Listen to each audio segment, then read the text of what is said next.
வணக்கம் நண்பர்களே, மற்றொரு கலந்துரையாடலில் உங்களோடு இணைந்து கொள்வதில் மகிழ்ச்சி. இன்றும் வழமை போல ஒரு முக்கியமான பிரமுகரோடு இணைந்து கொள்கிறோம். குறிப்பாக தமிழ் சூழலில் இலங்கையினுடைய தமிழ் மக்கள் மத்தியில மிக முக்கியமான ஒரு நிறுவனமாக கடந்த 10 ஆண்டுகளுக்கு மேலாக செயல்பட்டு வருகின்றது நூலகம் ஃபவுண்டேஷன். அந்நூலகம் ஃபவுண்டேஷனுடைய டிரெக்டர்களில் ஒருவரான கோபிநாத் தில்லைநாதன் எங்களோடு இணைந்து கொள்கின்றார். வணக்கம் கோபி. வணக்கம் வணக்கம். பொதுவா எல்லா அமைப்புகள்லையும் கோயில்ல இருந்தா பள்ளிக்கூட பழைய மாணவர் சங்கம் அப்படிதான் சொல்றவே, ஆனால் அவைதான் அதை தடுக்கிறவையாவும் இருக்கிறது. நோமலா நான் பர்சனலி சொல்றேனே, நூலகம் முஸ்தலியா நூலகத்தான் நான் பேத்துல இருக்கிறேன். கலந்துரும் சொல்லுவான், நான் நூலகம் முஸ்தலியா பேத்துல இருக்கிறேன். பேத்துல வந்து யாராவது கேட்பேன் சொல்லணும். பேத்துல வந்து தமிழ் இது குறைவு, தமிழாக்கள் குறைவு. நானும் நெடுங்காலமா ஒன்லைன் சார்ந்த வேலைகளையும் ஈடுபட்டு கொண்டு வீட்டிலையும் புத்தகமா இருந்து பழகினா வெளியே பழக்கம் இல்லை. இந்த நல்ல பெரிய அளவு பர்ச்சேஸ் பண்ண முடியல. உண்மையில நல்ல ஒரு ஆப்பர்ச்சுனிட்டி இருக்கு. நூலகம் ஆஸ்திரேலியா நூலகம் மெல்பர்ன் சிட்னில வந்து பெரிய ஒரு சரி அரண் செய்யலாம். நீங்க நம்ப மாட்டீங்க, போன கிழமை ஒரு ஆளோட இருந்து மினக்கெடு காய்ச்சினால் அண்ணன் இந்த பதிவிற்கு 3-4 பேர் பாய்ச்சினாங்க. இப்ப 3 பேரா இருக்கலாம். அதுலயும் 2 பேர் சொல்றேன் சரியில்லை, பட் சொல்றேன் 2 பேர் பங்களிப்பு இல்லாம இருக்கணும்.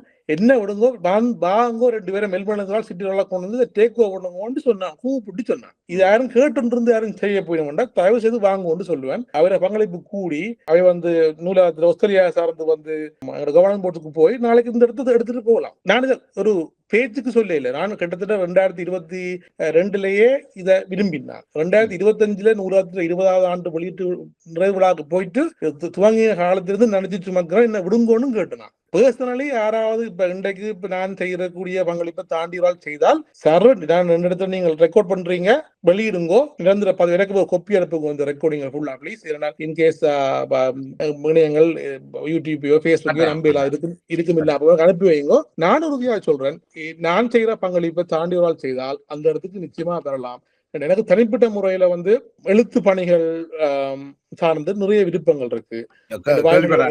எழுத்துத்துறையில தான் நீங்கள் ஆர்வம் கூட. அதெல்லாம் துவங்கினாங்க. உண்மையை சொன்னா அதுல துவங்கி எங்கேயோ போய் பிறகு வெளியே வராமலே மாட்டுப்பட்டுட்டேன். இனி இப்ப எனக்கு 20 ஆண்டுகள் யாராவது வந்தால் சந்தோஷமாக அடுத்த வேலைக்கு போவேன். இப்ப இந்த கவர்னன்ஸ் போர்ட்ஸ்ல இப்ப எத்தனை மெம்பர் இருக்கணும்? இப்ப எத்தனை பேர் இருக்கிறீங்க உங்களோட கவர்னன்ஸ் போர்ட்ஸ்? கவர்னன்ஸ் போர்டு என்ன எத்தனை மெம்பர் இருக்குன்னு சொல்லி ஒரு என்ன சொல்றது, ஒரு கட்டாயமான வரையறை இல்ல. உங்களுக்கு உங்களோட ஆர்டிகல் ஆஃப் அசோசியேஷன்ல அது சொல்லி இருப்பேன் தானே, அப்படி இல்லையா? அது வந்து ஆர்டிகல்ஸ் அசோசியேஷன்ல என்ன, அது 3 டைரக்டர்ஸ் இருக்கணும், எல்லா நாடுகள்ல போல இருக்கு. அது போற இது கவர்னன்ஸ் போர்ட் வந்து ஆர்டிகல் அதுல என்ன சொல்றது, நீங்க சொன்ன மாதிரி நெட்வொர்க்குள்ள தான் கொண்டு வந்தாங்க. அதுல உள்ள சிக்கல் எப்படி என்று சொன்னால் 4 டைரக்டர்ஸ் எல்லாம் இருக்கிறாங்க. நீங்க 3 டைரக்டர்ஸ் சொல்றீங்க. மினிமம் 3 இருக்குன்றது இல்ல. ஆஸ்திரேலியால 3 இருக்கணும். அது ஒற்றவுல இருக்கணும் இல்லையா? இல்ல அப்படி இல்ல. அந்த டிசிஷன் மேக்கிங்ல அது மெம்பர்ஸ் தானே டிசிஷன் மேக் பண்றேன். ஆமா அது அப்படி இல்ல. அப்படி ஒரு தேவையும் வர இல்லையே இது வரைக்கும். எத்தனை மெம்பர்ஸ் கவர்னன்ஸ் போர்ட்ஸ்ல இருக்காங்க? அது வந்து இப்ப நாங்கள் வந்து அது ஒரு டென்டேட்டிவ் செட்டப், அது ஒரு ஆர்டிகல் அசோசியேஷன் இல்லையா, ப்ரோக்ராம் பாலிசி பிபிபி மேனுவல் தான் அது எழுதினாங்க. அது உண்மையில ஒவ்வொரு வருஷமும் கிட்டத்தட்ட நாங்கள் அக்டோபர்ல வந்து ஒரு இது செய்வோம், ஒரு அனுவல் பட்ஜெட் செய்வோம். Annual planning and ABP annual planning and பட்ஜெட்னு சொல்லி அக்டோபர்ல துவங்கி அது இப்படியே உண்மையா டெக்னிக்கலி டிசம்பருக்கு முடிஞ்சு ஜனவரி 1 இம்ப்ளிமெண்ட் ஆகணும். பட் எங்களுக்கு எப்படியோ லேட் ஆகி ஜனவரி துவங்குறது. அது பட் என்ன சொல்ற, தியரட்டிக்கலி ஒரு அக்டோபர்ல வந்து எங்களோட அனுவல் பிளான் அண்ட் பட்ஜெட் போடுவோம். அந்த பிளான் பட்ஜெட் போடக்குள்ள வந்து சிஇஓ கூட சம்பளம் பண்ற டிசிஷனும் பிளஸ் சிஇஓ இந்த ப்ராஜெக்ட் செய்ய போயினோம், இந்த அவுட்புட் கொடுக்கணும்னு முடிவு எடுப்போம். எடுக்கக்குள்ள அந்தந்த டைம்ல வந்து ஃபண்ட் ரைஸ் பண்றார்கள், ஏனைய செயற்பாடுகளில் ஈடுபடுறாங்க, இந்த ப்ராஜெக்ட் சார்ந்து வராங்கன்னு சொல்லி அந்த டைம் தான் உண்மையா டிசிஷன் வர்றது கவர்னன்ஸ் எத்தனை பேர்னு சொல்லி. ஸோ அது கவர்னன்ஸ்ல வந்து நான் இப்ப இருக்கிறது 7 பேர், 11 இருக்குது. நான் நீங்க சொன்னீங்க 11 போட்டு நோட்ல அது ஸ்டார்ட் முதலாவது கவர்னன்ஸ் நினைக்கிறேன். டிபி மேனவர் எழுதுனது ரமணேஷ் என்றால் 2014 நினைக்கிறேன். 7ல இருக்கிறத 11 நீங்கள் உங்களோட மேக்சிமம் 11க்கு வார அளவுக்கு உங்கள்கிட்ட இருக்கே இல்லையா ஒரு தரம், அல்லது நீங்கள் அதை விரும்ப இல்லையா அடிஷனலா அந்த 4 பேரையும் எடுக்கிறதுக்கு? தான் பிரச்சனை. இப்ப உதாரணத்துக்கு பாத்தீங்கன்னா 2020-21 நினைக்கிறேன், கோவிட் காலம், நிறைய ஃபண்ட் வந்தது வெளியே வந்து எல்லா இடம் வந்து. அதுக்கு பிறகுதான் இந்த பினான்சியல் ஸ்ட்ரெஸ் வந்தது. முதல் வந்து எல்லா கவர்மெண்டும் எல்லாம் பிரிண்ட் பண்ணி எல்லாரும் கொடுக்க எல்லா இடம் காசு இருந்தது, நிறைய ஃபண்ட் ரைஸ் பண்ணப்பட்டது. அப்ப 13 பேர் இருந்தது நினைக்கிறேன். ஏன்னா அவ்வளவு ரிசர்ச் கொண்டக்கூடிய இருந்தது. எல்லாரும் ஃபண்ட் ரைஸ் பண்ணி எல்லாரும் வந்து நிறைய செய்தாங்க. அந்த நேரம் 35 ஸ்டாஃப் வரைக்கும் போனது. இப்ப அரைவாசி ஆயிட்டு. பிரச்சனை தான். அதுக்கு என்னன்னா நீங்கள் இதெல்லாம் பார்க்கலாம், மந்திர ரிப்போர்ட்டை போட்டு என்ன கண்ட்ரிபியூட் பண்ண டீட்டெயில் கொடுக்க போடுறோம். சிலாக்களுக்கு அதுல பெரிய திருப்தி இல்லை, பேர்கள் போட்டு போடுறோம்னு சொல்லி. ஆனா போடுறோம். 11-13 ஆக்கள் அளவுக்கான அதுக்குரிய கன்ட்ரிபியூஷன் இல்ல. கன்ட்ரிபியூஷன் இல்லாம பேரளவுக்கு ஆக்களை போடுறதுல நான் ஏற்கனவே சொல்றேன் 2006-7 காலத்துல இருந்து எங்களுடைய இது கருத்து என்று சொன்னால், ஒரு ஆள் வந்து பேரளவுல இருந்து பேர் வாங்கி கொண்டு போனால் வேலை செய்து பேர் வாங்காமல் இருக்கிற ஆட்கள் வந்து திருப்திப்படுத்த இல்லாதவங்களால நூலகம் அடிப்படையில செயற்பாட்டை முன் வச்சுதான் இயங்குற அமைப்பு. அது இன்னும் ஒரு செயற்பாட்டை தாண்டி பொறுப்புகள் சார்ந்து அல்லது ஒரு நொலேஜ் ஒர்க் சார்ந்து இயக்கி கொண்டிருக்கிற அமைப்பா இன்னும் வளரல. நீங்க உங்களோட பதில்கள்ல நீங்கள் ஒரு ஜெனிவினாக ஆக்களை உள்வாங்க விரும்புறீங்கள், செயல்பாட்டாளர்களை உள்வாங்க விரும்புறீங்கன்றது வெளிப்படையாக. ஆனா இப்ப உங்களோட டிரெக்டர்ல ஒரு ஆளா இருக்கிற சேரன் சிவானந்தமூர்த்தி வந்து இப்ப லண்டன் பேஸ்டா இருக்கிறார். ஆனா அவர் வந்து ஃபார்மர் மெம்பர் இருக்கு நினைக்கிறேன் உங்களோட இதுல. ஏன் அவர் இப்ப இந்த கவர்னன்ஸ் போர்ட்ஸ்ல இல்ல? 11 பேர் இருக்க வேண்டிய இடத்துல 7 பேர் தானே இருக்கணும். நான் அறிஞ்ச வரைக்கும் அவர் கான்ட்ரிபியூட் பண்ணவும் தயாரா இருக்கிறாருன்னு தான் நான் கேள்விப்பட்டிருக்கிறேன். எனக்கு என்னடால் இதுல ஒரு பேரியர் இருக்குன்ற மாதிரி ஒரு ஃபீலிங் வெளியில இருக்கு. அதுதான் கேட்கிறேன். நீங்கள் குறிப்பா சேரனை சொல்றபடியா நான் சொல்லலாம். இப்ப அவர் வந்து 2021-22 வந்து யூகேக்கு போறாரு. அப்ப அவர் வந்து இன்னொரு நாட்டுல போய் அங்க போய் ஒரு கால் ஊண்டி அதுக்கு ஒரு சின்ன ஒரு கேப் கொண்டு வரும்.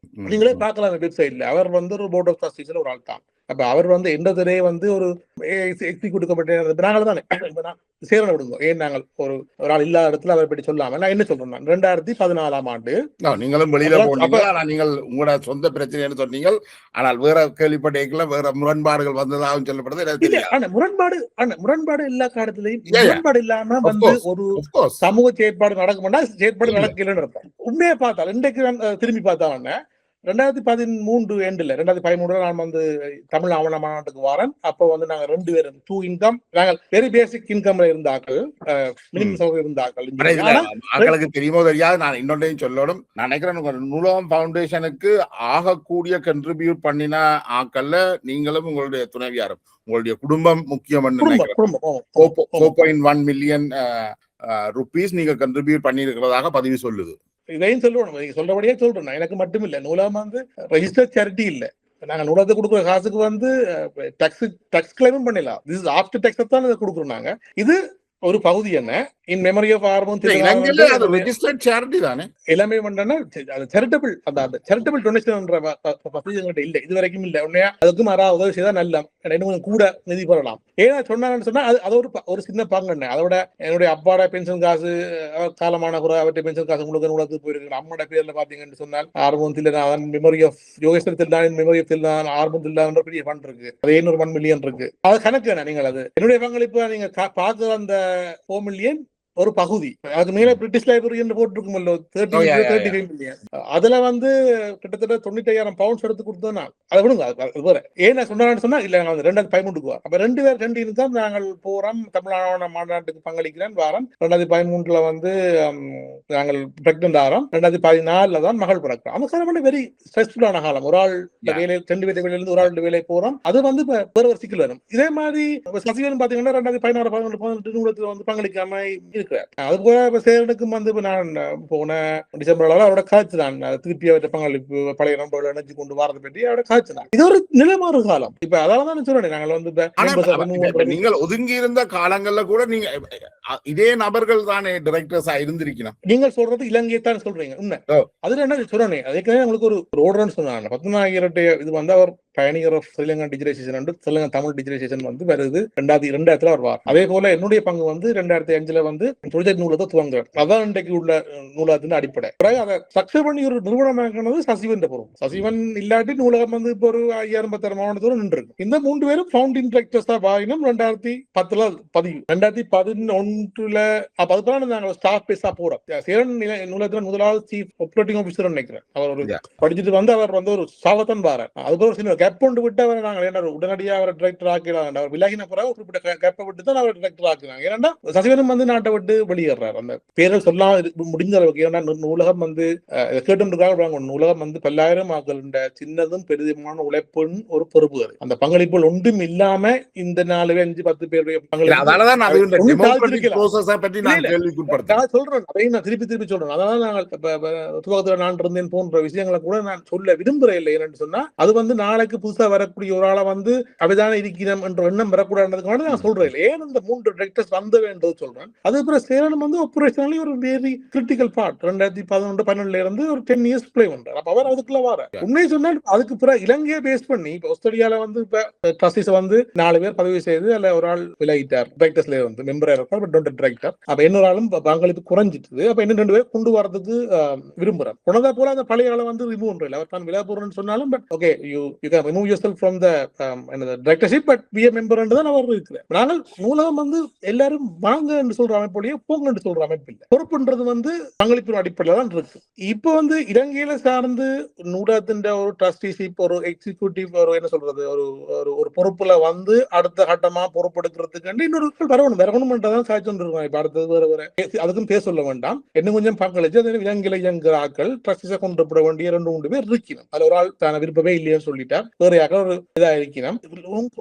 உதாரணத்துக்கு இலங்கையில அவரை பேர் சொன்னா பரவாயில்ல நல்ல பங்களிக்கிறார். நந்தன் தர்மவாளன் சிட்னில இருக்கிறார். 2 வருஷமா பங்களிக்கிறார். புத்தகங்கள் எடுத்து அனுப்புறார். வேற ஆக்களை கொண்டு வர அவர் நேரா போடணும். எங்க இதெல்லாம் செய்து இதை கொண்டு போய் முடிச்சு அதை லீகலா கொண்டு அப்பீல் பண்ணி போட்டு செய்து முடிக்க ஆட்கள் டைம் எல்லாம் கஷ்டம். இலங்கையில நிச்சயமா நான் நினைக்கிறேன் 2-3 பேராவது அடுத்தடுத்த ட்ரஸ்டிஸா சேருவினோம். ஆஸ்திரேலியால இன்னும் 2 பேர் சேர்க்கறதுக்கு காய்ச்சி வந்துருக்கோம். மற்ற இடங்களை பற்றி எனக்கு சொல்ல தெரியல. இது இந்த இண்டிபெண்டன்ஸ் சிஸ்டம் ஆஃப் என்ன சொல்றது ஒரு ஏதாவது ஒரு பொறுமுறை இருக்கா ஒரு ஆள் வந்து கம்ப்ளைண்ட் பண்றதுக்கு அங்க அல்லது இதுல இருக்கிற விஷயங்களை கதைக்கிறதுக்கு பேசுறதுக்கு அப்படியான ஒரு பொறிமுறை ஒன்று வச்சிருக்கீங்களா? விசில் ப்ளோயிங்கோ இது ஏதாவது தவறுகள் நடக்கிற பட்சத்துல அதுக்கு நீங்கள் என்ன செட்டப் மெக்கானிசம் இருக்கு உங்கள்ட்ட? ரெஸ்பான்சிபிலிட்டி ஒன்றது முக்கியம் இல்ல, ரெஸ்பான்சிபிலிட்டி இல்ல உண்மை கேஸ் பேசிஸ் தானே. இப்ப ஸ்டாஃப் லெவல்ல ஒரு பிரச்சனையை சொல்லி இருக்கேன். இப்ப அண்ண காலங்கள்ல நாங்கள் வெரி இன்வால்வ் சரியான குறைவு. ஸ்டாஃப் லெவல்ல வந்து சில பிரச்சனைகள் வந்து சொல்லப்பட்டு அது வந்து அப்ப சிஇஓ இல்ல, அப்ப சிஇஓ பொசிஷன் இல்ல, பொறுப்பா இருந்த மேனேஜர் ஏதோ ஒன்று சொல்லுங்க பேர், அதுவும் குறிப்பா பொறுப்பு சொன்னா அவர் அதை கவனிக்கல என்று சொல்லி கவர்னன்ஸ் போர்ட்ல ஒரு ஆள் வந்து சொல்லி அப்புறம் அதை மேல இருந்து டொப்ல இருந்து செய்த ஒரு முறை இருக்கு. அதே மாதிரி இப்ப கவர்னன்ஸ் லெவல்லையும் வந்து சில பிரச்சனைகள் இது போல இது செய்யலைன்னு சொல்லி கொஞ்சம் பிரச்சனைகள் எடுத்த விஷயங்கள் இருக்கு. கவர்னன்ஸ் போர்ட்ல அந்த விஷயங்கள் ஒரு முறைப்பாடாக வச்சு அதை நீங்கள் கேட்பீங்களோ இல்லையோ தெரியாது. அண்மையிலேயும் ஒரு பிரச்சனை ஒரு முறைப்பாடு கவர்னன்ஸ் போர்டு வந்தது இந்த விஷயங்கள் நடந்தது போல என்று சொல்லி. அப்ப கவர்னன்ஸ் போர்ட்ல வந்து ஒரு செய்யலாம். ஒன்றில் வந்து ஸ்டாஃப் லெவல் சிஇஓ ஒரு முறைப்பாடு சொல்லலாம். இப்போ அமைப்பில் சொல்லணும்னா சிஇஓ சொல்லாட்டில் அவை வந்து ஸ்டாஃப் நிச்சயமா வந்து சிஇஓ தாண்டி தங்களை மென்டர் ஆள சொல்லலாம். இப்ப டிஜிட்டல் லைப்ரரிக்கான ஒரு மென்டர் இருக்கிறார், டிஜிட்டல் ஆர்கைவ்ஸ் ஒரு மென்டர் இருக்கிறார். அப்ப அவை வந்து சிஇஓ சொல்லாட்டி ஒரு மென்டர் சொல்லி அதை வந்து நடவடிக்கை எடுக்கலாம். அல்லது மென்டர் வந்து இப்படின்னு நடக்கல பட் சொல்றோம். ஏன்னா நாங்க இப்படி பாருங்க, இப்ப டிஜிட்டல் லைப்ரரி தெரிஞ்ச, டிஜிட்டல் ஆர்கைவிங் தெரிஞ்ச, லைப்ரரி சயின்ஸ் தெரிஞ்ச, டெக்னாலஜி தெரிஞ்ச, அப்படி தெரிஞ்ச ஒரு சிஇஓ நீங்க எடுக்கலாம்.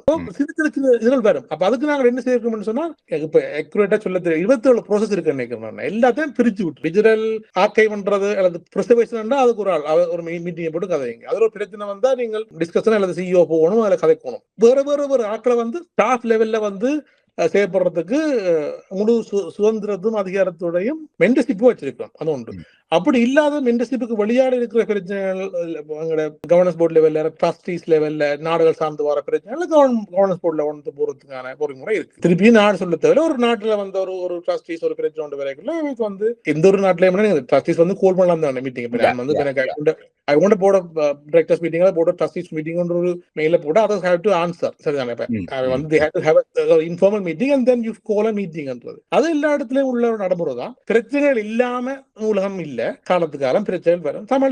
ஒரு நூலகம் மட்டும் இல்ல, இப்ப எல்லா ஆர்கனைசேஷன்லயும் பிரச்சனை வாரன்றது இயல்பு. அதை அவர்கள் எப்படி கையாளினம் என்றது, அவர்கள் எவ்வளவு ஜனநாயக தன்மையோட இருக்கணும் என்றதான் முக்கியமான அளவில். நான் இன்றைய வரைக்கும் நான் ஒரு ஊடகப்பரப்புல நீண்ட காலம் இருக்கிறேன். நூலகம் தொடர்பான இந்த ஜனநாயக கட்டமைப்பு பற்றி கேள்விகள் எழுப்பப்பட்டிருக்குது. மற்றும்படி அதுக்குள்ள மோசடிகள் பற்றியெல்லாம் அவ்வளவு தூரம் ஒன்றும் வந்திருக்கல, நாங்கள் அறிஞ்சிருக்கேன். கோயில் சங்கங்கள் போலயோ பாடசாலைகள் இந்த பழைய மாணவர் சங்கம் போலயோ இருக்கேன். ஆனால் அண்மைய 2 இன்ஸ்டன்ஸ் எனக்கு தெரிய நடந்திருக்குது.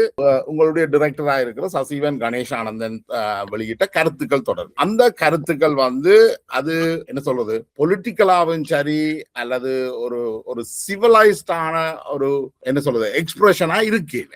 இது வந்து இத வந்து ஒரு முதல் தடவை நடக்கக்குள்ள அதை பற்றி நான் ஒரு விமர்சனம் வச்சிருந்திருக்கேன். ஆனா அதே விஷயம் திருப்பியும் அதே தளத்துல நடந்திருக்கு. இப்ப இதுகள் சம்பந்தமா நூலகம் என்ன, நூலகத்துக்கு சில விழுமியங்கள் இருக்குதானே, பண்புகளும் விழுமியங்களும் இருக்குதானே. அப்ப அதை வந்து நூலகத்தை பிரதிநிதித்துவப்படுத்துறதுல இந்த 4 டிரெக்டர்ஸுக்கும் மிக முக்கிய பங்கு இருக்கு. அப்ப அதுல ஒரு ஆளே அப்படி ஒரு சிவலைஸ் மேனர்ல நடக்கல என்றால் அது ஒரு பிரச்சனை தானே. 4 பேர் இல்லைன்னா 10-12 பேர் பரவாயில்ல, ஓகே. நிச்சயமாக, அதாவது இது நீங்கள் இவ்வளவு தூரம் கலைக்கிறபடியா நாங்கள் வெளிப்படையா சொல்றோம். கிளப் ஹவுஸ்ல நடந்த ஒரு உரையாடல், அதை வந்து பதிவு செய்யப்பட்ட பொது வழிக்கு வந்து படிப்படியால் அது வந்து உரையாடப்பட்டது. ஏற்கனவே நான் உங்களுக்கு சொன்னது போல ஒரு ஃபேஸ்புக் லைவ்லயோ அல்லது ஒரு யூடியூப்லயோ அல்லது ஒரு இன்ஸ்டாகிராம் வீடியோவாவோ அல்லது ஒரு போஸ்டாவோ ஒரு ஆள் உண்ட பப்ளிக்ல போட்டா வந்து அது வந்து மிகவும் பாரதூரமான ஒரு குற்றம். ஒரு 4 சொத்துக்களை கொத்து காய்ச்சது அவையில அனுமதி இல்லாம ரெக்கார்ட் பண்ணிக்கல வந்து அது ஒரு 4 ஃப்ரெண்ட்ஸ் ஒவ்வொருத்தரும் ஒவ்வொரு விதமா கதைப்பினம் வெளியே வாரதுன்றது பொருத்தப்பாடில்லை என்றது ஒரு புறம் இருக்க, அப்படி 4 சுவருக்களை வச்சாலும் உருவக்கேலி போன்ற விடயங்கள் தவறானவை என்றதுல எந்த விதமான மாற்று கருத்தும் இல்லை. சசிவரனுடைய மிக நீண்ட கால நண்பர், நண்பர் இல்லாமல் இருந்த காலம் உண்டு, ஆனால் மிக நீண்ட காலம் சேர்ந்து செயல்படுறோம் என்ற அளவில் அவருக்கு மிகவும் கராராக இதை தனிப்பட்ட முறையிலே சொல்லி இருக்கணும். அதாவது நீங்கள் செய்தது தவறு, அடுத்த நாள் நான் அதே கிளப் ஹவுஸ்ல போய் அதை தான் செய்து பிள்ளைகள் ஒத்துக்கொண்டவர் நினைக்கிறேன். இதை நீங்க செய்ய முடியாது எப்படி என்று சொன்னால் என்ன சொல்வது, ஒரு பேசைக்குள்ள சில வார்த்தைகள் சில விடயங்களை தாண்டி கொஞ்சம் கோபமா பாரது உண்டு. ஆனால் உருவக்கேலி போன்ற ஏனைய சில விடயங்கள் வந்து இவன் ஒரு 4 நண்பர்களுக்கு மத்தியில் கூட ஏற்றுக்கொள்ளப்பட முடியாதவை என்பதை மிக ஆணித்தரமா பதிவு செய்திருக்கிறோம். மூணாவது கவர்னன்ஸ் போர்டு லெவல்லையும் இது பற்றி இதை நீங்கள் செய்வது தவறு என்ற ஒரு விடயம், ஒரு கண்டனம் ஒன்று எழுப்பப்பட்டுள்ளது என்பதை நான் உங்களுக்கு பதிவு செய்து விரும்புகிறேன். சஜீவன் ஒருவேளை இதை நான் ஒரு பப்ளிக் வீடியோல சொல்றதை விரும்பாமல் இருக்கலாம், ஆனால் அவருக்கு விளங்கணும். அவர் ஒரு பொறுப்பான இடத்துல இருந்து கொண்டு இப்படி செய்தால் அது அவரை மட்டும் இல்ல, அவர் கேடு செய்யற ஆக்களை மட்டும் இல்ல, அவர் செயல்படுற நூலகம் மட்டும் இல்ல, நூலகம் வேறு இடங்களில் செயல்படுற எல்லாரையும் பாதிக்கும் என்ற வகையில அது ஒரு ஏற்றுக்கொள்ளப்பட முடியாத ஒரு விடயம் என்பதை நானும் இந்த இடத்துல பதிவு செய்து வைக்கிறேன். என்னடா நூலகத்துக்கு வந்து ஒரு ஹை ரிகார்ட்ஸ் இருக்கு, தமிழ் சமூகத்தில் மத்தியில ஒரு ஹை ரிகார்ட்ஸ் இருக்கு. ஒரு அறிவு சமூகத்தினுடைய ஒரு மிக முக்கியமான மையமாகவும் அது இன்றைக்கு இருக்குது. அதை பிரதிநிதித்துவப்படுத்த நபருக்கு அது விழுமியங்கள் பண்புகள் சார்ந்து ஒரு புரிதல் இருக்க வேண்டும். அந்த வகையில உண்மையை சொன்னால் நீங்கள் இந்த விடயத்தை கவனப்படுத்துறதுக்கு நன்றி. ஏனென்றா எங்க சமூகத்துல வந்து என்ன நடக்குன்னு சொன்னால், ஒரு ஆள் பிளவிடைக்குள்ள வந்து ஒன்றில் முழுமையா அதை எதிர்த்து அவை கூடாது என்று சொல்றது ஒரு வகை, இன்னொரு வகை இல்ல இது பிழை நீங்கள் இப்படிலாம் செய்தவரால் இப்படி செய்யக்கூடாது அவையை நல்வழிப்படுத்துறது வந்து இன்னொரு வகை. இந்த 2வது வகை குறைவு. எங்களுக்கு ஒன்று நண்பனல்ல துரோகி என்று விளக்குறது அல்லது என்றுதான் எங்களோட கூட வழக்கம். அப்படி இல்லாம நீங்கள் ஒரு பொதுத்தளத்துல இதை கொண்டு வந்து முன் வச்சு திருந்துமோ என்று சொல்ற அந்த அது வந்து நன்றி தெரிவித்துக் கொள்றோம். ஏனென்றா இப்படியான சில வேளை நாங்கள் உண்டாக தெரியாமலும் இருக்கலாம். சில விட நீங்க சொன்ன மாதிரி நீண்ட காலம் பழகிக்குள்ள வந்து அது ஒரு பெரிய விஷயமா சில வேளை வெளியே இருந்து ஒரு பார்வையாளராக ஒரு சமூக பொறுப்போட முன்வைக்க கூட நாங்கள் அதை ஏற்றுக்கொள்றோம். உங்களோட இந்த வெளிப்படையாக செய்யறதுக்கு மிக்க நன்றி என்பது. எங்களுக்கு எந்த வகையிலையும் தனிப்பட்ட ரீதியில நூலகத்தை என்ன சொல்றது பலகீனப்படுத்தணும் என்றது இங்க நோக்கம் இல்லை. நூலகத்தை இன்னும் பலப்படுத்தணும், ஒரு ஜனநாயக கட்டமைப்பாக வளர்த்திருக்கணும் என்றதுதான் பெரும்பாலும் எல்லார்கிட்ட இருக்கிற விருப்பம். அந்த இதுக்கு நான் நன்றியை தெரிவித்துக் கொள்றேன். திருப்பியும் அதை நீங்கள் உங்களோட அந்த முயற்சிக்கு நன்றிதான் சொல்லணும். இதான் அப்படியே சின்ன சின்ன பிள்ளைகள சின்ன சின்ன இடங்கள்ல தட்டி விட்டா அது சொல்ல பெருசா அங்கன்னு போயிடும். அது நூலகத்தை பாதிக்கும், அவரை பாதிக்கும், நண்பராகவும் ஒரு கூட நான் அதை ஒத்துக்கொள்றேன். நூலகத்தின் ஜனநாயக அமைப்பு பற்றி நான் நீண்ட நேரம் உரையாடி இருக்கிறேன். அதுக்கான முக்கிய காரணம் வந்து இப்ப நாங்கள் பார்த்தோம்னா விடுதலை புலிகள் மிகப்பெரிய ஒரு கட்டமைப்பாக இருந்தால் அது இந்த தலைமை இருந்தோன்னா அந்த புலிகள் கண்ட இயக்கமே இல்லாமல் போச்சு. அதே மாதிரி இலங்கையில் இருக்கிற பல கட்சிகள் அவர்களுடைய தலைவர்கள் சாகும் வரைக்கும் அந்த கட்சியினுடைய தலைவர்களாக இருக்கிறார்கள். செத்தா பிறகு தலைவர்கள் சாயக்குள்ள கட்சியும் இல்லாமல் போறதை நாங்கள் பார்க்கிறோம். ஏன்னா அந்த நிலைமை நூலகத்துக்கு வராமல் இருக்கிறதுக்கு நூலகம் தொடர்ச்சியாக தன்னை ஜனநாயகப்படுத்தணும் என்றது பலருடைய எதிர்பார்ப்பாகவும் இருக்கு. ஏன்னா தொடர்ச்சியாக ஒரு 4 பேர் கையிலையோ 10 பேர் கையிலையோ அது இருக்கிறதும் அது இந்த வளர்ச்சியை பாதிக்கும் என்றதை நீங்களும் ஒத்துக்கொள்றீங்க. இப்ப இந்த நூலகத்தின் மெம்பர்ஷிப் பண்ணி இருக்கா நூலகத்துல? இப்ப நான் வந்து ஒரு மெம்பரா இணையலாமா? அதை மெம்பரா இணைகிறேன்னா நான் என்ன இப்ப வளங்கள் என்று நீங்கள் வளங்கள்ல தான் கூடுதலாக எப்பவுமே சொல்லிக் கொண்டிருக்கிறீங்க. அது நிதி வளம் முக்கியம். ஒரு நூலகத்துடைய மெம்பர் ஆகணும் என்றால் அவர் இவ்வளவு நிதியை மாதாந்தமோ வருடாந்தமோ கொண்டு வரணும் நூலகத்துக்கு. அதான் என்னன்னு சொன்னால் நிதிதான் அடிப்படை. நிதிதான் எல்லாம் இல்ல. நூலகத்துல வெவ்வேறு வகையாக பங்களிக்கலாம். இப்ப ஒரு ஆள் வந்து தன்னுடைய ஒரு பெரிய ஒரு சேகரத்தை வழங்கலாம். இப்ப தில்லைநாதன் சேகரம் என்று சொல்லி அவருக்கு ஒரு ப்ரொஜெக்ட தனி அவருக்கு போட்டு செய்தாங்க. தில்லாம் என்னுடைய அப்பா இல்ல, தில்லைநாதன் யாழ்ப்பாணத்தில் இருக்கார். அவர் ஒரு நாள் தன்னுடைய ஒரு பெரிய ஒரு 4000-5000 கலெக்ஷன்ஸ் கொண்டு வருவதாக கொண்டு வந்து கொடுத்தார். அதுவும் ஒரு பங்களிப்பு தான். 10,000 மிக நீண்ட காலமாக நீங்க பார்த்திருப்பீங்க. ஆவணங்களும் கொடுப்பார், புத்தகங்களும் கொடுப்பார், தொடர்பு எடுத்து கொடுப்பார், அவர் பங்களிப்பு செய்கிறார். அல்லது ஏற்கனவே சொன்ன மாதிரி ப்ரொஜெக்ட் ஸ்காலர்ஸ் சொல்லி ப்ரொஜெக்ட் ஃபண்டிங்கை கொண்டு வரது அதுவும் ஒரு பங்களிப்பா தான் இருக்கு. இதுல என்ன ஏன் அந்த நிதிக்கு வந்து முக்கியத்துவம் வருதுன்னு சொன்னா ஒரு ஆள் கொண்டு தவறு சொல்லல. உண்மையான நாங்க இவ்வளவு வெளிப்படைய கதைகளை சொல்லுவோம். அதுல ஒரு வகையில தவறு தான். எப்படி பாருங்க, நாளைக்கு ஒரு ஆள்கிட்ட நிறைய ஃபண்ட் இருக்குன்னு சொன்னா 4 பேர் சேர்ந்து நான் ஆளுக்கு வருஷத்துக்கு 1 கோடி ரூபாய் தரேன் நான் வாரண்ட் வந்து இருந்துட்டு ஒரு கதைக்கு அது சார்ந்த அறிவு சார்ந்த முக்கியத்துவம் அப்படிலாம் செய்யணும்னு நான் எதிர்பார்க்கிறேன். பட் சொல்றேன், அறிவு சார்ந்த முக்கியத்துவத்தை வழங்காம அதை நடத்தினா பிள்ளைதானே. இப்ப தனியா வந்து நிதியை வந்து முன்னிலைப்படுத்துறது தவறுன்றதை நான் நினைக்கிறேன். தனியா இப்ப நிதியை கூட கொடுக்குறாள் எப்பயுமே இதுக்குள்ள இருப்பாரு என்ன, அப்ப அதுவும் தவறு.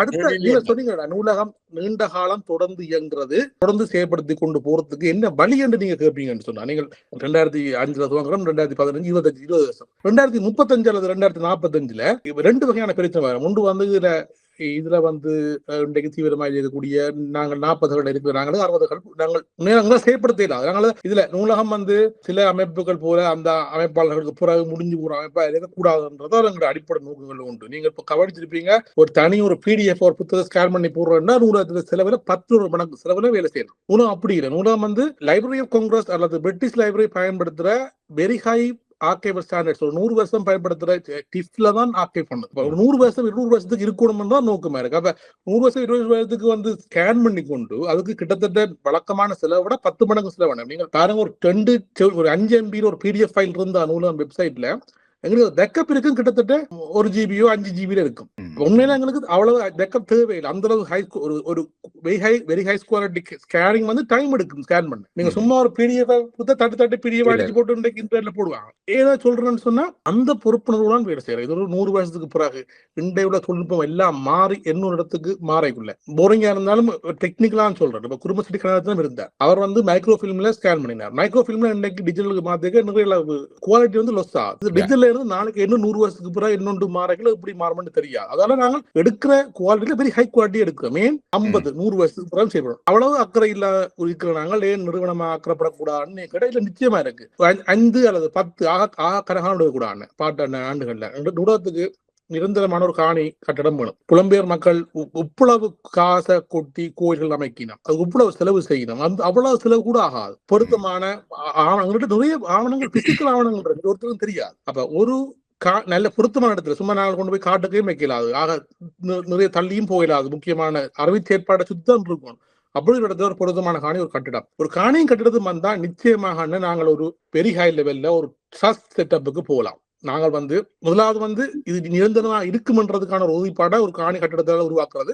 அதுக்கு பிறகு ஒரு ட்ரஸ்ட் ஒன்றை கிரியேட் பண்றது. அதுல வந்து நாங்கள் எங்களுக்கு இலங்கை நூலகத்துக்கு ஒரு 2 கோடி ரூபாய் செலவாக 20 கோடி ட்ரஸ்ட். நிச்சயமாக ஒரு காணி கட்டிடத்தோட ஒரு அமைப்பு இருந்தால் அப்படியான ட்ரஸ்டுக்கு ஒரு 2 ஆண்டுகள்ல நிதியை வழங்குறதுக்கான வசதி எங்கட புலம்பெயர் சமூகத்தில் இருக்கும் என்று நான் நம்புறேன். இவன் ஒரு காணி கட்டிடத்தை கூட ஒரு ஆள் டொனேட் பண்ணினா அவருடைய ஞாபகார்த்தமா கூட நாங்க செய்யலாம். அதுக்கு எல்லாத்துக்குமே வந்து தயாராத்தான் இருக்கு நூலகம். ஒரு காணி ஒரு கட்டிட ஒரு ட்ரஸ்ட் வந்தால் என்ன முழுக்க இது வந்து இந்த சும்மா தானே நிதி சேகரிப்பு. இந்த கட்டிடம் வந்து யாழ்ப்பாண நகரத்துக்குள்ளதான் இருக்கணும்னு நினைக்கிறீங்களா, அல்லது இலங்கையின் எந்த பகுதியிலையும் இருக்கலாமா? இந்த மாதிரி உண்மையில வந்து பாத்தீங்கன்னு சொன்ன ஒரு பல்கலைக்கழகத்தை சாண்டின சூழல் வந்து கூட பிரிசமா இருக்கும். அப்படி பார்த்தால் இப்ப தென்னிடம் தான் பெருமளவு தமிழ் மக்கள் வாழ்ற பவுனியா ஓரளவுக்கு. ஆனால் யாழ்ப்பாணம், பவுனியா, மட்டக்களப்பு தான் அந்த பெரிய பல்கலைக்கழகங்கள். 3-2 இருந்தா நீங்க சொல்ற சரி, பவுனியா சேர்த்து 3 அதுக்கு கிட்டவா. ஆனா கூட யாழ்ப்பாணம் விரும்பக்கூடிய இருக்குமே வேண்டா. யாழ்ப்பாண பல்கலைக்கழகம் மட்டும் இல்ல, யாழ்ப்பாண பொதுசேவை நூலகம் இருக்கு. அதுவும் ஒரு பெரிய ஒரு அறிவு செயற்பாடு இடமா மாறி வருது. அந்த வகையில அந்த சூழல் ஒருவேளை கூட விரும்பப்படலாம். இது நான் உறுதியாக நூலகம் சார்பு நான் என்னுடைய பர்சனல் விஸ்லிஸ்டா சொல்லுவேன். முந்தைய நான் ஏன் இந்த சொல்றேன்னு சொன்னா நூலகத்துக்குரிய அலுவலகங்களை நாங்கள் தெரிவு செய்யக்கூட எப்பயுமே வந்து யூனிவர்சிட்டியில இருந்து ஒரு குறிப்பிட்ட தூரமாகவும் ஜெப்னா பப்ளிக் லைப்ரரியில இருந்து ஒரு குறிப்பிட்ட தூரமாகவும் பார்த்துக் கொள்றோம் நாங்க முடிஞ்ச அளவுக்கு. ஏனென்றா யூனிவர்சிட்டிக்கு வர ஆக்கள் சம்மந்தப்படுவினம், பப்ளிக் லைப்ரரிக்கு வர ஆக்கள் சம்பந்தப்படுவினம். அப்ப அதுக்கு ரெண்டுக்கும் வராது. இதே செட்டப் வந்து மட்டக்களப்பிலையும் இருக்கு, இல்லையண்டு இல்ல. சில விட நாங்கள் மட்டக்களப்பிலையும் யாழ்ப்பாணத்திலையும் கூட எங்களுக்கு இடங்கள் தேவைப்படலாம். சொல்லிக்க முக்கியமா சொல்லணும்னா உலகத்திற்கு கிளை அலுவலகம் ஒன்றும் மட்டக்களப்பில இருக்கு, அதாவது செயற்பாடு நடக்கிற அலுவலகம் இருக்கு. ரெண்டுல ஒன்று கூட இருக்கலாம், ரெண்டும் இருக்கலாம். ஏன்னா சொன்னா இப்படி ஒரு செட்டப் வந்து ஒரு ட்ரஸ்ட் ஒன்று வந்துட்டு சொன்னா நூலகத்தின் டைமென்ஷன் வந்து மாறும். அதுக்கு பிறகு முழுக்க வந்து நிதி சேகரிப்பு அல்லது ஒரு ரிசோர்ஸ் மொபிலைசேஷன்ல தங்கி இருக்காமல் அறிவு சேகரிப்பை நோக்கி போகும். அவனால அதுக்கு பிறகு கிடைக்கிற ஆவணங்களை ஆவணப்படுத்துறதுல இருந்து அதுல ஓரளவுக்கு விலகி வந்துட்டான். பெண்கள் ஆவணகம், மலைய ஆவணகம், முஸ்லிம் ஆவணகம், இலங்கையில் சாதியம், கியூராக்கை, கிளிநொச்சி சார்ந்து, திருவண்ணாமலை சார்ந்து சொல்லி என்ன தன்மை நூலகத்துல டாக்குமெண்ட்ஸுக்கு மிக அதிகம். நீங்க சொல்ற மாதிரி அந்த தேர்ப்படுற ஆக்கள் முகங்கள்ல தான் அது இல்லையே ஒழிய நூலகத்துல டாக்குமெண்டேஷனுக்குள்ள அதிகம். அது செய்யறோம். ஆனா அதை தாண்டி வந்து ஒரு நாலேஜ் கொலர்ஸ் வந்து கிடுபடுற இடமா இது மாறும். அதுல டைமென்ஷன் வேறையா இருக்கும். அதை நோக்கி போகணும்ன்றதான் விருப்பம். அந்த கேள்வி என்னென்றால், இப்ப நிதி பங்களிப்பை வழங்குறேன்னா இது ஒரு எத்தனை மெம்பர்ஸ் இருக்கணும்? இப்ப ஒரு ஆள் மெம்பரா வாரன்னா அவர் எவ்வளவு கண்ட்ரிபியூட் பண்ணணும் அல்லது எவ்வளவு நிதியா கொண்டு வரணும்? இந்த பகுதியை நான் பார்க்காதபடியா உடனடியா சொல்ல தெரியல. நான் நினைக்கிறேன் நான் உள்ள கொடுப்பேன் இலங்கை காசுல ஒரு 20 லட்சம் ரூபாய் கொண்டு வராங்களா காணும் நினைக்கிறேன். 20 அடிப்படை அந்த ஆக அடிப்படையால் வந்து எங்கட பட்ஜெட் என்ன கிட்டத்தட்ட 2 கோடி என்ன 6-7 பேர் பிரிக்கிறாங்கன்னு சொன்னா 20-30 லட்சம் தான் வரும் ஒரு ஆண்டு பங்களிப்பா கூட. உறுதியா சொல்ல தெரியல, பட் நீங்கள் அதோட குறைவா இருக்கு. ஒரு ரஃப் எஸ்டிமேட்டா 20 லட்சம் 30 லட்சம் ஒரு ஆள் ஆண்டுக்கு கொண்டு வரணும், அப்படியா? கொண்டு வந்தால் சரி. அது வந்து வெவ்வேறு ஆக்கட்டை சேர்க்கலாம், ப்ரொஜெக்ட் ஃபண்டிங்கா கொண்டு வரலாம். எந்த வழியா கிட்டத்தட்ட அப்படி ஒண்ணு அவர் மெம்பர் ஆவார். அத என்றால் அதுல சொல்லி இருக்கு வந்து உங்களோட ஆர்டிகல் ஆஃப் அசோசியேஷனோ அல்லது மெமரண்டத்திலயோ சொல்லி இருக்குது அந்த டிரெக்டர்ஸ் வந்து அதை அப்ரூவ் பண்ணணும், அப்படியா? ஆர்டிகல்ஸ் ஆஃப் அசோசியேஷன் எழுதினது 2010 இன்றைக்குள்ள எங்கட அது வந்து ஒரு நிறுவனம் ஒரு நூலகம் பவுண்டேஷனுக்கு எழுதினது. இன்றைக்கு நூலகம் ஆஸ்திரேலியா கனடாண்டு வகையா வந்து ஒரு ஆள் வந்து கவர்னன்ஸ் போர்டுக்கு வாரத்துக்கு வந்து இன்றைக்கு 5 வழி இருக்கு. 5 இடத்துக்களால வரலாம். அதுக்கு அடுத்தது நீங்க சொன்ன மாதிரி இதுதான் என்னது, நீங்கள் பெர்டிகுலர்லி மெம்பரா இருக்கிறவர் தானே கவர்னன்ஸ் போர்ட்ஸ்க்கு வரலாம். நேரடியா ஒரு ஆள் கவர்னன்ஸ் போர்ட்ஸ்க்கு வரலாம். நேரடியாக வரினம் என்ன இல்ல, அப்படி இல்ல தானே என்ன இல்ல. யுஎஸ்ஏல இருந்து யுஎஸ்ஏ பதிவு இல்ல, ஆனா கவர்னன்ஸ் போர்ட்ல இருக்கிற மெம்பர் இல்ல. அது எப்படி இந்த ப்ரோசஸ் வேலை செய்யுது? அப்ப அது குழப்பமா இருக்குல்ல உங்களோட ஸ்ட்ரக்சர்? பங்களிப்பு தான் ஒரு பிரிக் சிஸ்டம் கொண்டு போட்டவே, அதுல சில உடன்பாடு எல்லாம் இருக்கு. அது ஒரு புறம் இருக்கு. பங்களிப்பு தான் என்ன சொல்றது. இது வந்து கிட்டத்தட்ட ஒரு என்ன சொல்றது இண்டிவிஜுவல் பேசிஸ்ல அடிப்படையில இல்ல அப்படி இல்ல. அப்படி இல்ல, நிச்சயமாக அப்படி இல்லை. நான் சொல்றேன், நான் ஒரு சின்ன உதாரணம் சொன்னேன். 20 நான் மிக குறிப்பா சொல்லல. இன்றைக்கு ஒரு ஆள் 20 லட்சம் ரூபாய் ஒரு ஃபண்டிங்கை கொண்டு வந்து ஈவன் லைக் அதை கொண்டு வந்து நூலகத்தின் அடிப்படை செலவுகளுக்கு செய்து கொண்டு அல்லது ஒரு ப்ரொஜெக்டாகவோ இப்ப தனியா ப்ரொஜெக்டா அக்செப்ட் பண்றது இல்லை என்னன்னு சொன்னா அப்புறம் எல்லாரும் ப்ரொஜெக்ட் மட்டும் போட்டு எங்களுக்கு அடிப்படை பேஸ் செலவை பொறுப்பெடுக்க மாட்டோம் பயம் இருக்கு எங்களுக்கு.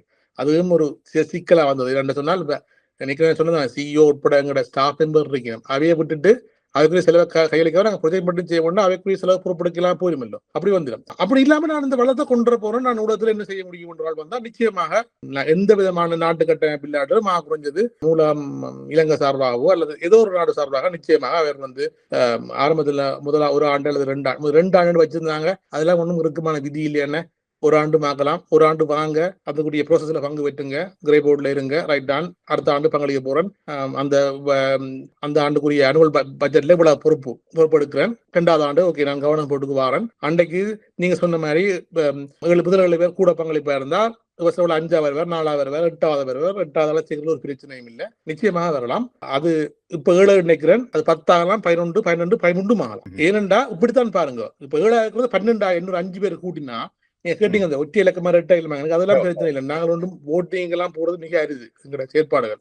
ஆனா உங்களோட மெமரண்டம் ஆஃப் அண்டர்ஸ்டாண்டிங்ல அது இருக்குன்னு நினைக்கிறேன். இல்ல இருக்கமாக இல்ல அட போறது குறைவு. நான் என்ன சொல்ல வரேன்னு சொன்னா அப்படி 12 பேர் கவர்னன்ஸ் போர்டுக்கு வந்தா அதுல ஒரு ஆள் கதைக்கு சொல்றேன், இன்னொரு 5 பேர் ஆளுக்கு 2 லட்சம் 1 கோடி வந்துடும். 1 கோடி எக்ஸ்ட்ரா வந்து இவ்வளவு விஷயம் செய்யலாம். நாங்கள் 22 வருஷம் வேலை செய்யறோம். நாங்கள் நீங்கள் இதுக்கு பேரியர் வச்சிருக்கீங்களே அப்ப பங்களிப்பு தான் பெரியர். ஒரு ஆண்ட 20 லட்சம் என்றால் 20 லட்சம் என்றால் கிட்டத்தட்ட பிரித்தானியாவும் நிதியின் பிரித்தானிய பவுன்ஸின் படி கிட்டத்தட்ட 500 பவுன் குறைவு. இப்ப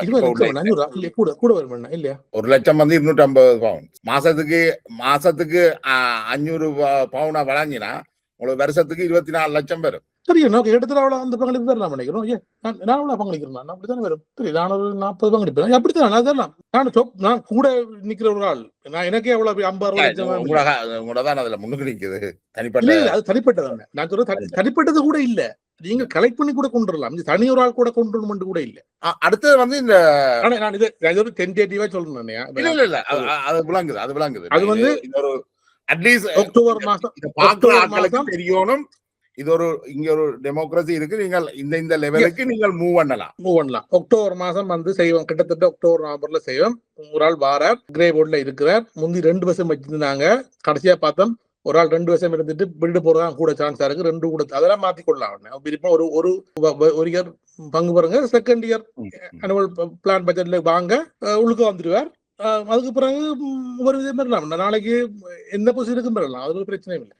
நாங்கள் இவ்வளவு நேரமும் கோபிநாத் நூலகம் நிறுவனத்தின் டைரக்டர் கோபிநாத் அவர்களுடைய நேர்காணல்ல அவர் குறிப்பாக சொல்கின்ற விடயங்கள் இந்த நூலகத்தினுடைய கட்டமைப்பு தொடர்பில் சொல்லியிருக்கிறார். அதே நேரம் அந்த நூலகத்தின் கட்டமைப்பில் உள்ள ஜனநாயக பிரச்சனைகளை நாங்கள் பார்த்துருக்கிறோம். 4 இயக்குனர்கள் தொடர்ச்சியாக பல ஆண்டுகளாக இருக்கிறது பற்றியும் சொல்லியிருக்கிறார். நூலகம் தொடர்ச்சியாக தன்னை ஜனநாயகப்படுத்தி வருகிறது, அதுக்கான முயற்சிகள் இன்னும் மேற்கொள்ளப்பட வேண்டும் என்பதையும் சொல்லியிருக்கின்றார். அதே நேரம் நூலகம் இலங்கையில் பதிவு செய்யப்பட்ட ஒரு அமைப்பு. அந்த அடிப்படையில் அவர்கள் இலங்கையினுடைய சட்ட விதிகளுக்கு அமைய தான் நூல்களை பதிவு செய்வது, ஆவணங்களை பதிவு செய்வது நடந்து வருகிறது. அப்போ இலங்கையில் தமிழீழ விடுதலை புலிகள் ஒரு பயங்கரவாத அமைப்பு என்று தடை செய்யப்பட்டு இருப்பதால் விடுதலை புலிகள் சார்ந்த விடயங்களில் வந்து பெரும்பாலும் நூலகத்தில் பதிவு செய்ய முடியாத நிலைகளும் இருக்கின்றது. இந்த நூலக நிறுவனம் வெவ்வேறு நாடுகளில் அதன் சாப்டர்ஸை வச்சிருந்த பொழுதும் அவர்கள் ஏன் அதனை இலங்கையில் வச்சிருக்கிறார்கள் என்றது ஒரு கேள்விக்குரிய விஷயம். மற்றது ஏன் இன்னும் அது ஒரு ஜனநாயக ரீதியாக முழுமையான ஜனநாயகப்படுத்தலுக்கு வரையில் என்றதும், அதற்கு யார் பொறுப்புடையவர்கள் என்ன எல்லாரும் பொறுப்பாக இருக்கலாம். அதே என்றால் இது ஒரு ஹைராக்கியல் ஸ்ட்ரக்சராக இருக்கலாம். இது ஒரு ரிசர்ச் அண்ட் டெவலப்மெண்ட் ஆர்கனைசேஷனாக இருக்கிறதால இது ஒரு ஃப்ளட் ஸ்ட்ரக்சராக அல்லது டீசென்ட்ரலைஸ் ஸ்ட்ரக்சருக்குள்ளே தான் அது வரும். ஆனால் அப்படி இருந்தாலும் அதுக்கு யார் சட்ட பொறுப்பு, யார் பொறுப்பானவர்கள், யார் முடிவுகளை எடுக்கிறார்கள், இறுதி முடிவு யாருடைய கையில் இருக்கிறது போன்ற விஷயங்கள் வந்து இன்னும் ஆழமாக தெளிவுபடுத்தப்படுறது நல்லா இருக்கும். ஆனால் நாங்கள் தொடர்ந்தும் ஏனைய காணொளிகளையும் நாங்கள் முடித்துக்கொண்டு இன்னும் 2 பகுதிகள் 3 பகுதிகள் வருவதற்கு இருக்கின்றது. அதனைத் தொடர்ந்து நாங்கள் மேலும் எங்களுடைய உரையாடல்களை நடத்தலாம். அது தொடர்பான உங்களுடைய பார்வைகளையும் விமர்சனங்களையும் எதிர்பார்க்கிறோம். எங்கள் எல்லாருடைய உண்மையான நோக்கமும் வந்து இந்த நூலகம் நிறுவனம் இன்னும் பெரிதாக வளர வேண்டும். அது ஒரு சிலருடைய கைகளில் மட்டும் இருக்கக்கூடாது, ஒரு சிலருடைய கைகளில் மட்டும் அதனுடைய முடிவு அதிகாரங்கள் இருக்கக்கூடாது, கூட்டு பொறுப்பு இருக்க வேண்டும். அதில் உள்ள நபர்கள், அந்த டிரெக்டர்ஸ் மற்றும் அங்கு பணியாற்றுபவர்கள் சிறந்த சமூக விழுமியங்களை வெளிப்படுத்த வேண்டும். தொடர்ந்தும் நூலகத்தின் வளர்ச்சிக்காக நாங்கள் எங்களுடைய பங்களிப்புகளை செய்ய வேண்டும் என்றும் சொல்லிக்கொண்டு நாங்கள் அடுத்த காணொளியில் சந்திக்கும் வரை விடைபெறுகிறோம்.